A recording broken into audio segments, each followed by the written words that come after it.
안녕하십니까. 여러분들의 장점을 찾아주는 남자 사주상담가 이기호입니다. 이기호의 유명인 사주 분석이 되겠습니다. 오늘은 같이 삽시다에 출연 중인 탤런트 김영란 씨가 되겠습니다. 김영란 씨는 젊었을 때 대표적인 미녀 배우였습니다. 젊으신 분들은 잘 모르시겠지만 예전부터 우리나라 사람들이 TV 브라운관을 통해서 가장 많이 접하는 배우 중에 한 명이었고 70년대인가요? 그때는 각 방송국에 대표 미녀 배우가 있었는데 그 중에 한 분이 김영란 씨였다고 볼 수 있죠. 뭐 정윤희, 유지인, 그리고 KBS의 한혜숙 뭐 이런 분들처럼 MBC에서는 간판 미녀 배우가 김영란 씨였습니다. 이분이 이제 나이가 들어서 올해 66세가 됐습니다. 이제 원로 배우 소리를 들을만 하다고 볼 수 있고 요즘에는 주로 주인공의 어머니 역할로 많이 나오죠. 이분이 같이 삽시다에 현재 출연 중이고 그리고 예전에 한번 이혼을 했다가 재혼을 해서 잘 살고 있습니다.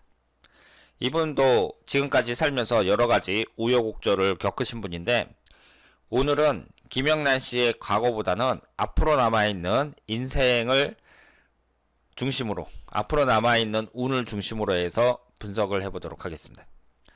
김영란 씨가 병신년, 병신월, 무오일 이렇게 되어 있는데요. 우리가 사주를 분석을 할 때 제가 항상 말씀을 드린 것이 이 똑같은 기둥이 나란히 두 개가 있는 거 이것은 별로 안 좋다 이렇게 말씀을 드렸습니다. 김영란 씨 같은 경우에는 월주하고 연주가 똑같잖아요. 실제로는 일주하고 똑같아야 돼요. 일주하고 뭐 연주가 똑같다든가 월주가 똑같으면 부정적으로 보는 경우가 많습니다. 일주를 포함하지 않고 월주하고 연주가 똑같은 거니까 그 부정적인 면은 좀 덜하다고 볼 수 있는데요. 어쨌든 김영란 씨도 이혼을 한번 했어요. 김영란 씨가 월지 포함해서 두 개가 식신상간운입니다.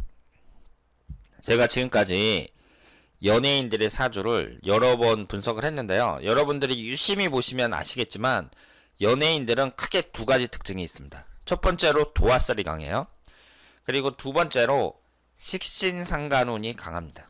식신상간운이라는 것은 표현 능력을 나타낸다고 말씀을 드렸잖아요. 글을 쓴다든가 그림을 그린다든가 말을 한다든가 이런 쪽으로 발달된 분들이니까 뭐 배우 같은 경우에는 연기로서 자신을 표현할 수 있고 가수 같은 경우에는 노래로 음악으로 자신을 표현하는 거죠. 그래서 예술가들은 이 식신상간운이라는 게 상당히 중요하다고 볼 수 있죠. 김영란 씨도 식신상간운이 월지 포함해서 두 개나 됩니다. 빨간색 화기운이 또 강한데요. 이 화기운이라는 것은 정열을 나타냅니다. 화기운이 강한 사람들, 이런 사람들은 장단점이 있는데 장점이라면 정열을 불태울 수 있다는 얘기예요. 우리가 이런 말을 하잖아요. 당신이 성공하려면 당신이 하고 있는 일에 미쳐야 된다. 이렇게 얘기를 하거든요. 그럼 미친다는 얘기가 거기에 아주 막 빠져든다는 얘기인데 화기운이 강한 사람들이 내가 하는 일에 푹 빠질 만큼 그 정도의 에너지가 넘치는 분들이라고 볼 수 있어요. 그래서 화기운 강한 사람들 중에 성공하는 사람들이 많습니다. 반면에 요즘 같은 경우에 보면 젊은 사람들이 게임에 많이 빠져요. 이런 것은 소용없다고 봐야죠. 내가 빠진다는 게 좀 건전한 거 이런 데에 내가 푹 빠져야지 게임이나 뭐 도박 같은데 이런 데 빠지는 것은 전혀 쓸모가 없다 이렇게 볼 수 있습니다. 그래서 화기운이 강하다 그래서 무조건 성공하는 게 아니라 그 사람이 건전한 일에 빠져야 된다 이렇게 볼 수 있습니다. 그리고 이 사주 구성에서 또 장점이 뭐냐면요. 지금 인성운하고 식신상간운이 비슷한 세력을 유지하고 있습니다. 제가 목화토금수 오행이 에너지라고 표현을 많이 하는데요. 이 에너지라는 것은 가만히 멈춰있는 것이 아니라 계속 움직이는 거예요. 일간이 나 자신을 나타낸다고 했잖아요. 일간인 무토를 중심으로 해서 들어갔다 나갔다 들어갔다 나갔다 이렇게 소통이 잘 돼야 됩니다. 사람들마다 오행의 구성이 이렇게 있을 때 인성운하고 식신상간운이 비슷한 세력을 유지하고 있을 때 이럴 때에는 장점이라고 봐야죠. 김연아 씨 같은 경우에는 화기운하고 금기운이 강하니까 목기운하고 수기운이 없거든요. 이것은 약점이라고 볼 수 있지만 사주가 오행이 좀 치중되어 있더라도 이렇게 인성운하고 식신상간운이 비슷한 세력을 유지하고 있다는 것은 장점이라고 볼 수 있습니다. 그리고 3주가 전부 다 양으로만 되어 있는데요. 이것은 개성이라고 볼 수 있죠. 내가 양적인 성향이 강하든 음적인 성향이 강하든 이것은 그 사람의 타고난 개성이에요. 자기 개성에 맞게 살아가면 된다. 여자로서 박력 있고 배짱 있고 그렇게 살아가면 된다고 말씀을 드릴 수 있습니다. 현재 대운이 기축대운인데요. 김영란 씨가 무호일주니까 제가 원진살이 형성이 되거나 지지충이 형성이 될 때 이때에는 이성운을 조심해야 된다. 이렇게 말씀을 드렸습니다. 그런데 김영란 씨처럼 이렇게 60대에 원진살이 들어올 때 이럴 때에는 상관이 없어요. 내가 원진살이 들어와서 배우자와 사이가 나빠진다 뭐 이런 것은 젊었을 때 효과가 있는 거예요. 젊었을 때 아이들도 어리고 그럴 때 내가 배우자랑 사이가 나빠지면 그때는 인생이 좀 꼬인다고 볼 수 있는데 이렇게 60대에 원진살이 들어올 때는 이제 애들이 다 컸고 그리고 남자 입장에서는요 나이가 들수록 불리해져요.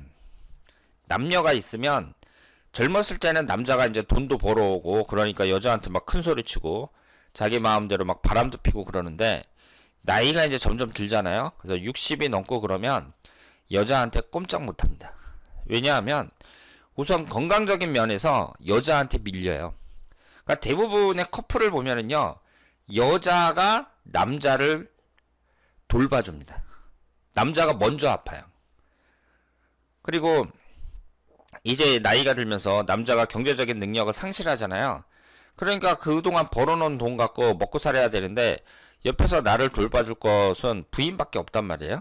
그러니까 나이가 들수록 내가 마음에 안 들고 그런다 그래서 남자가 막 여자한테 큰 소리 치고 이혼하자 이렇게 배짱 있게 나올 만한 상황이 아니라는 거죠.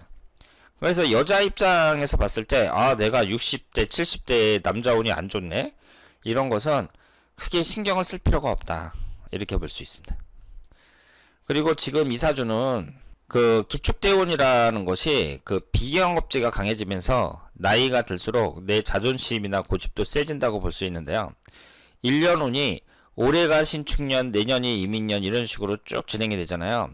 1년 운 자체도 올해 포함해서 그렇게 나쁘지 않습니다. 올해는 원진살이니까 배우자 관계를 좀 조심할 필요가 있지만 내년에 이민년, 개묘년, 갑진년 이런 식으로 쭉 진행이 되면서 몇 년간의 1년운도 비교적 좋아요. 그래서 뭐 같이 삽시다에 계속 출연을 하시거나 아니면 다른 프로그램에 계속 출연하시면서 나이는 좀 들었지만 계속 활동할 수 있을 거라고 생각을 합니다.